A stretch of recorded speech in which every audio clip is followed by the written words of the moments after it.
আসসালামু আলাইকুম। আইজ আমি রান্না করি আর লতা দিয়া চিংড়ি মাছ।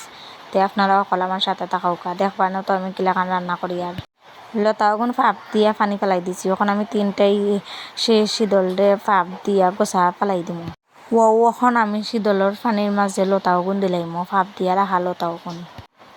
ওখন আমি গুঁড়া মশলা দিই আর 1 চিপ হলুদের গুঁড়া দিছি আর 2 চিপ মরচার গুঁড়া দিছি। ওখন আমি আন্দাজ মতো নুন দিব। পিসা রসুন দিছি 1 টেবিল চামচের মতো। এখন পিসা পেঁয়াজ দিমি 1 টেবিল চামচের মতো। মশলার লগে ওগুন তোর বালাই মাখাইয়াও চুলার মাঝে বই দিছি। একটা দুই বেলা টিকানে লাইরা চাইরা মিশাই লইমু। মিশাইয়া এখন ডাকনা দিয়া কুড়িয়া দিমু। তো কত সময় জাল দেওয়ার পরেও ওখন আইছি। ওখন আমি ইচা মাছ ওগুন দিমু। ওখান লাইরিয়া সাইরিয়া মিশাই লইমু। তেও হয়ে গেছে গিয়ে আমার লতা দিয়া ইচা মাছ। আপনারাও হলবালা থাকুকা।